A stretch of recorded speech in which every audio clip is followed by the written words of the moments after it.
What's going on? Time for another single figure action figure review. This time we are going to be looking at the Plunderstrong Poncho. I specifically picked this guy up at New York Comic Con because I do have some Plunderlings and I've just been really interested to see how this guy moves ever since I had a chance to mess with the prototype at an NJ Toy Con back last year. So let's get into all of the wonderful things that this indie line has to offer. Now, if you're not familiar with Plunderlings, they were a Kickstarter campaign a couple of years ago, and they produced these adorable little goblin-y orc-looking creatures. They have such personality. I have two of these little guys. They are so much fun. Captain Ash, and this is the Nomad. Once they started coming out with different varieties, different body shapes, I knew I had to check them out. And what's really cool is that they all have magnets on the inside of their accessories. So not that this one necessarily needs a magnet because it is tough to squeeze that hood on. And you know, ultimately with the hats, I mean, I love it. I love the magnet. It's so nice. Nice little touch, just super adorable little guys. And I love that magnetized feature. But yes, so these are Plunderlings, two of them. But now you can see why I made my selection for my Plunderstrong. Because as you can see, I wanted to get these guys matched up. And there's gonna be reasons why, which I will show you right now. So let's start with the look first. Number one, absolutely love this buckle. Gives me all sorts of cowboy / championship luchador belt type vibes. I love it, I dig it. You can see the nice little details sketched in there. Looks like a little palm tree. But yeah, absolutely love that design. That's great. And that wraps all the way around. Now, other than that, there's no real special paint, no additional weathering. I will say, you know, to be careful, and I'm going to mention this again in the articulation segment, but this is a small independent toy company, so you might have tiny little imperfections. Now, again, it's excusable because it's an up-and-coming toy line. They're trying to get their stuff out. You know, not everything is going to be perfect. It would be nice if it was, but as we know, you know, like we can forgive. We can forgive, especially a smaller company that's trying to make their way in the world. So outside of that one little knock, that's really no big deal. He was painted beautifully. So he comes with 3 different head sculpts. Here's the second head sculpt that he came with. And here is the third. Now, I didn't have some QC issues with this one. I haven't done anything to correct it yet, but I'm gonna get a matte paint to spray over because you can see the glossiness on this guy. He just missed that treatment. So once again, with a smaller toy company, I can forgive it and it's an easy fix. So it is a hassle, but it's one I can excuse it. To complete the look, so he has a hat here and it specifically will fit the ears and it is magnetized. So there we go, just popping that on just like so. There's that part of the look. And then the last piece, why I ended up getting this guy for the poncho. Now, as it turns out, the poncho is not my favorite piece. It was the reason I bought him, but it's not my favorite accessory because it is, you know, the sculpted rubber, soft rubber, but you know, you're not gonna be able to really do too much with it. And that does then hinder articulation, which we'll get into next. But yeah, there he is in all his glory. To round out the accessories, so he does come with 2 hands. So 2 sets of hands, 4 individual hands altogether. And these are to hold the other reason, so the poncho and the dual wielding cannon sidearms. So these were the 2 main reasons why I bought this particular figure. So he would go with one of my 2, because I was torn. I was definitely torn. There was Nomad and Captain Ash I wanted to get buddies for. And I went with Nomad's partner. And again, specifically because I love the poncho and I love the dual wielding cannon sidearms. But that's what the figure itself comes with, like so.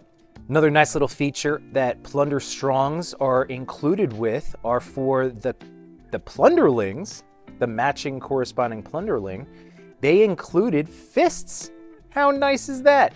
So that is really a nice touch. I love that these fists came with that Plunderstrong. That's amazing. Big fan of that. Love that they did that. And there you go. All the more reason to get more corresponding characters. So eventually I will be getting the big brother or the dad to Captain Ash. I'll get his corresponding matching guy, and then I'll get the fists for his. So that's awesome. And this little guy, Nomad, came with 3 head sculpts, and the reason I'm showing those off are that was one of the first things I did with this big Plunderstrong. I wanted to get as many different looks as I possibly could. So just to show you how that works on this nice ball joint right there. And while it's not perfect, I personally think that you can screw around enough where if you wanted to have that kind of goofy look to it, you could. But if you notice, you know, when using the actual head of the Plunderstrong, he's got that big long face, and that's what's going to block this neck peg. So that was my hope, that it would work a little bit more seamless than that, but I'm also not mad at it either. And I don't know, I'll have some fun with it. But now for articulation, I already showed you the neck peg, how you will get really nice movement there, but this is the piece that really blew me away. You can already start seeing it from the back, but there it is. Look at that awesome joint. It completely changes the look of the character. It's incredible. So here we go with him all fully stretched out. And then when you want to get, you know, a big, daunting, imposing type of shot, pose, it drops down, and look at that. It really does change the entire figure for the better. I mean, like, it's wonderful that it changes it that much. But I love this. This is what I was so excited for when I first touched the prototype at ToyCon that I had mentioned. There you go, that other head just kind of popped off. Again, ball joint, no big deal. But yes, it was this piece with that neck. Oh my goodness, what an awesome combination.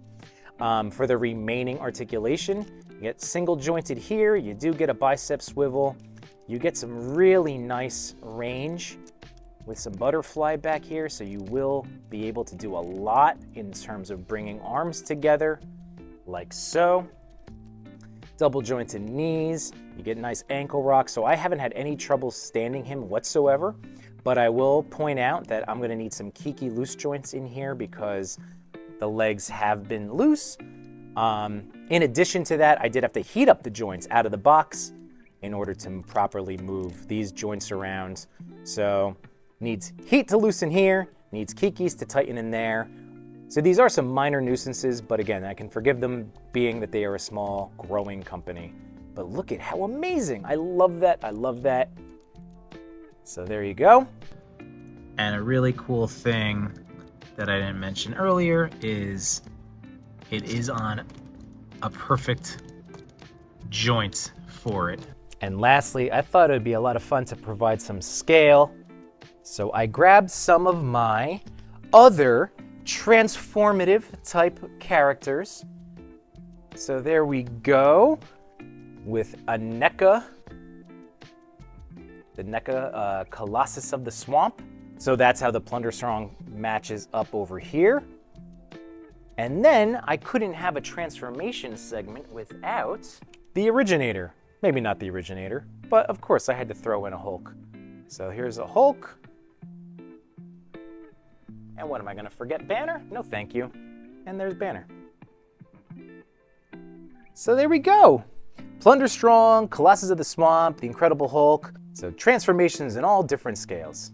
And here is a Plunderstrong compared to the NECA Frogs. That's how he scales with that.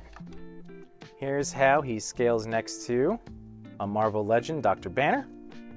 There we go. And now, the Plunderstrong. So we'll get him fully heightened embiggened, if you will. So there we go, and he is the smallest, which makes sense based on the scale of the other guys. There we go. That's just a funny little image, but that's how they stack up, Plunderstrongs with Marvel Legends and the NECA Colossus of the Swamp. Looking great. I really do want to take some toy photos with their transformative buddies. I think that that would be really cool and a lot of fun. Just squeeze Banner back in there. And is that Napoleon? But there we go. So final thoughts. Oh my goodness, the Plunderstrongs are awesome. Just like Plunderlings, now I only have 2, but I really would love to just have all of them because they are that much fun, they're that cute, that adorable, that much personality. But yeah, final thoughts are this is a really fun toy line. Plunderlings are great, the Plunderstrongs, you will be amazed by the level of articulation and just, again, the personality, the cuteness, the attention to detail. I really, really enjoy this line. So ultimately, I hope that this review helped your buying decision, whether it's going to be finding one of these at a toy show, toy con, finding it somewhere online. If you feel the need to have this guy in your collection, again, the Plunderstrongs are really great. Love Plunderlings, I love Plunderstrongs. Looking forward to messing around with Plunderlongs. And other than that, I hope you enjoyed the video. Thanks for taking time out of your day to watch it. So please like, comment, subscribe, all of those awesome YouTube things. And don't forget that at 8 p.m. Eastern Standard Time every Sunday night, I go live. Hope to see you in the chat one of these days. Have a good one. Peace.